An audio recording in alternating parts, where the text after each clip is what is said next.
সাঁঝপাতি। এই কলেজে ও তো পড়তো। ও মেজো? কি হবে গো দিদি ভাই?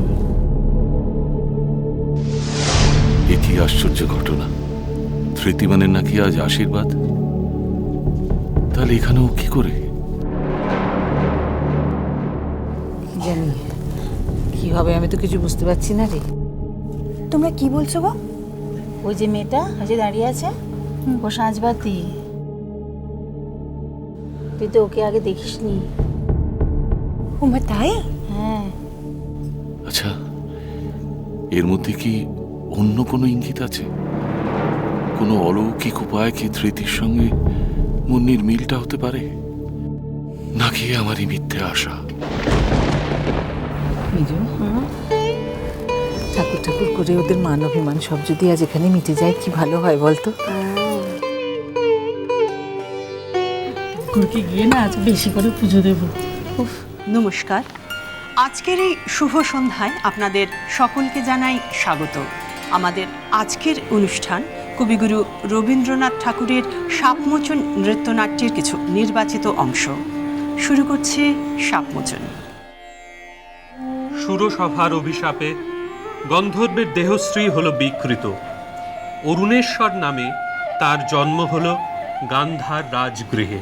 মধুশ্রী ইন্দ্রাণীর পাদপীঠে মাথা রেখে পড়ে রইল, বললে, ঘটিও না বিচ্ছেদ দেবী, গতি হোক আমাদের একই লোকে, একই দুঃখ ভোগে, একই অবমাননায়। ইন্দ্র বললেন, তথাস্তু, যাও মর্তে, সেখানে দুঃখ পাবে, দুঃখ দেবে। ভরা থা ভরা থা স্মৃতি সুধা বিদায়ে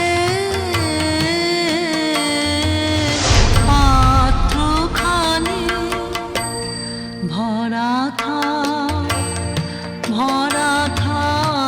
মাই গুডনেস, সাঁঝপাতি দি।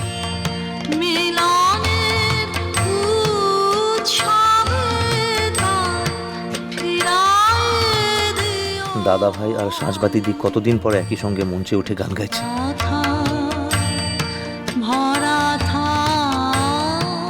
এ কি অপূর্ব দৃশ্য! কিন্তু কিন্তু এটা সম্ভব হলো কি করে? আচ্ছা, এর পেছনে বাহার কি কোনো ভূমিকা আছে? সেদিন কি সব বলছিল না দাদা ভাইয়ের বিয়ের ব্যাপারে? বাহা, যদি সত্যি সত্যি দাদা ভাই আর সাঁঝবাতিদির সঙ্গে তুমি মিলটা ঘটিয়ে দিতে পারো, তাহলে সারাটা জীবনে তোমাকে অদেও আমার আর কিছু থাকবে না বাহা। শুধু আমিই নয়, আমার পুরো পরিবার তোমার কাছে কৃতজ্ঞ থাকবে। মধুশ্রী জন্ম নিল মদ্র রাজকুলে, নাম নিল কমলিকা। স্বর্গলোক থেকে যে আত্মবিস্তৃত বিরহ বেদনা সঙ্গে এনেছে অরুণেশ্বর, যৌবনে তার তাপ উঠল প্রবল হয়ে। কেমন করে কমলিকার ছবি এসে পড়ল গান্ধার রাজ অন্তঃপুরে। মনে হলো যা হারিয়েছিল এই জন্মের আড়ালে, তাই যেন ফিরে ধরা দিল অপরূপ স্বপ্নরূপে। ছবিখানি দিনের চিন্তা, রাতের স্বপ্নের পরে আপন ভূমিকা রচনা করলে। রাজা লিখলেন চিঠি চিত্ররূপিণীর উদ্দেশ্যে। চিঠি পৌঁছল রাজকন্যার হাতে। অজানার আহ্বানে তার মন হলো উতলা। সুখেদের নিয়ে বারবার করে পড়লে সেই চিঠি।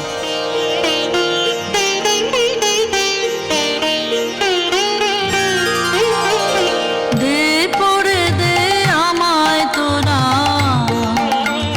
কি কথা আজ লিখেছে সে দে। দে পড়ে দে আমায় তোরা, কি কথা আজ লিখেছে সে দে। তার দূরের বাণীর পরশমানি, তার দূরের বাণীর পরশমানি,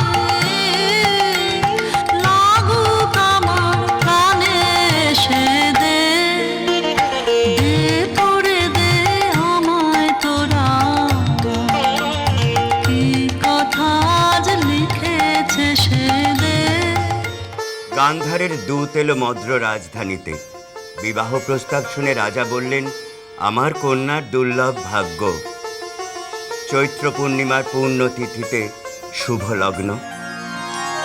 ভুলো না ভুলো না ভুলো না,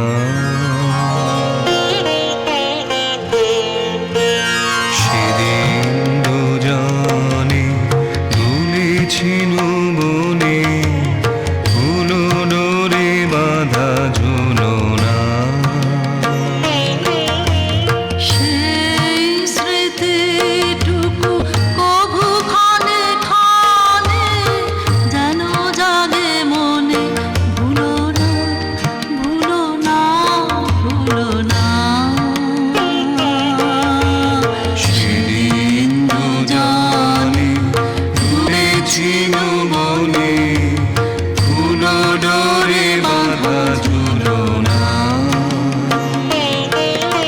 সেদিন বাতাসে ছিল তুমি জানো, আমারই মনের প্রলাপ জড়ানো। আকাশে আকাশে আছিল ছড়ানো তোমার হাসির তুলনা, ভুলো না ভুলো না ভুলো না।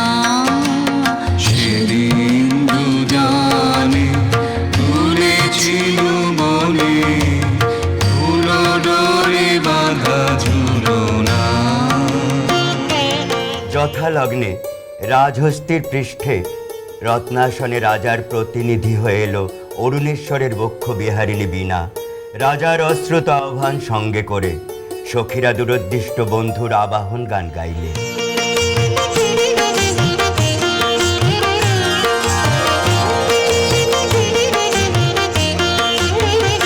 তোমার আনন্দ এগো তোমার আনন্দ এলো দ্বারে, এলো এলো এলো গো ওগো পুরবাসী, ওগো পুরবাসী। তোমার আনন্দ এগো তোমার আনন্দ এলো দ্বারে, এলো এলো এলো গো ওগো পুরবাসী। দুঃখের আঁচল খানি সুখের আঁচল খানি, দুঃখের আঁচল খানি ধুলায় পেতে আঙিনাতে এলো গো আনন্দ এলো দ্বারে, এলো এলো এলো গো ওগো পুরবাসী। অন্তঃপুরিকারা বীণাখানিকে বরণ করে নিয়ে এলো বিবাহের আসরে। বীণার সঙ্গে রাজকুমারীর মালা বদল হলো। বধূপতি গৃহে যাবার সময় সখীরা সুন্দরকে উৎসর্গ করে গাইলে।